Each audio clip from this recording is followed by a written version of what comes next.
Hey, okay, so GEAR.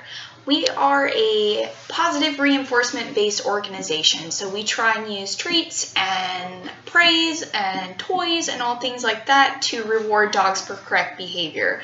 We avoid any aversive methods like shock collars, prong collars, but we may be open to using gentle leaders and maybe occasionally some verbal correction, although I try and gear away from that because that's, as we've seen, not necessary. We teach the dog what to do right, and we motivate them based off of what they think is motivating. So we try and shy away from doing that kind of stuff.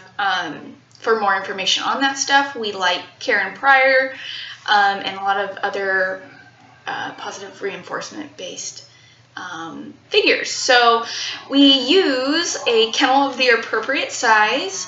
We use collar and ID tags, so your dog needs to be tagged at all times, whether that's in a on their collar or martingale. They need to be identified at all times because they are ours and they have to be brought back to us if they are lost. So we recommend using a 6-foot nylon leash. It could be a leather leash, but we do not use retractable leashes. So a leather one's going to look a lot better, but you can use a black normal colored leash unless it's red, white, and blue. We definitely approve of that.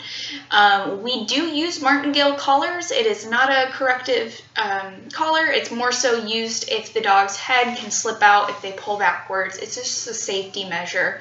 So I prefer having a buckled martingale collar.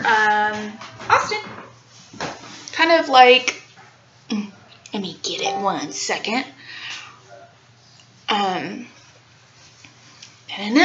Here we go. So this is a martingale collar. It has a slip here. It makes this part where their neck goes a lot smaller when they pull, and then it won't slip out over their head. It is not painful whatsoever because we fit it to them.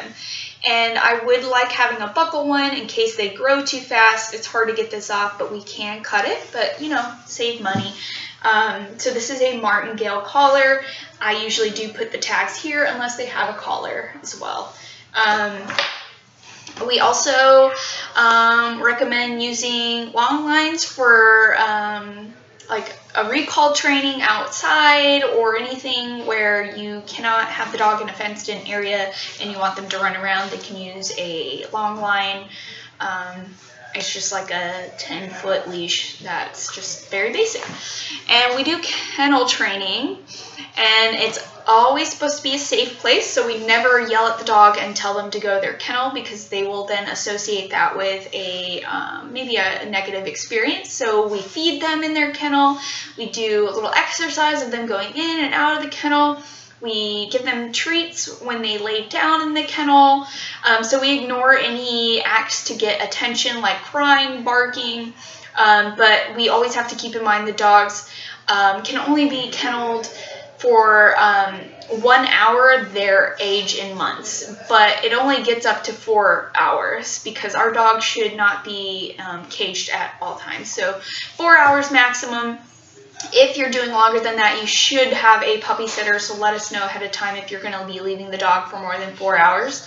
But overnight, obviously, unless it's a very baby puppy, you're going to have to wake up in the middle of the night, maybe several times throughout the night so that they don't have an accident in their kennel. But 4 hours is generally the rule, and every 4 hours that they're in their kennel, they should have about 30 minutes of exercise. Kennels are very helpful when you're trying to do training, potty training. So use that to your advantage and let them potty first thing in the morning. And every time that you think of it, let them potty and go right back into the kennel if you're training them. Like I said, always need to give them mental exercise so they're not just always sitting in the kennel. But for puppies, you're going to want to probably stop water at around 7 p.m. if you're going to bed at like 10, and then expect to wake up around midnight to 3 in the morning, somewhere around there. And, you know, try and monitor they're pottying that way. So if you're not 100% supervising them, maybe on a leash, they may have accidents. So you want to keep them in their kennel because they're less likely to have accidents in their kennel. Dogs are denning animals. They like it to be their space. So you wouldn't want to potty in your bed, just like they are not going to want to either. But as they're really young, up until they're about 5 months old, they don't have really good bladder control. So we can use this to our advantage. And I can show you how to do the appropriately sized kennel, but likely I will already give you one fitted to that. So if they can stand up and walk around comfortably and have their head not poking up and not their back crouched, they should be good. But let us know if you are, if your dog's running, getting too big for that kennel. Make sure to read all this, and I will go over the problem behaviors and all the other stuff in the next video. Thanks.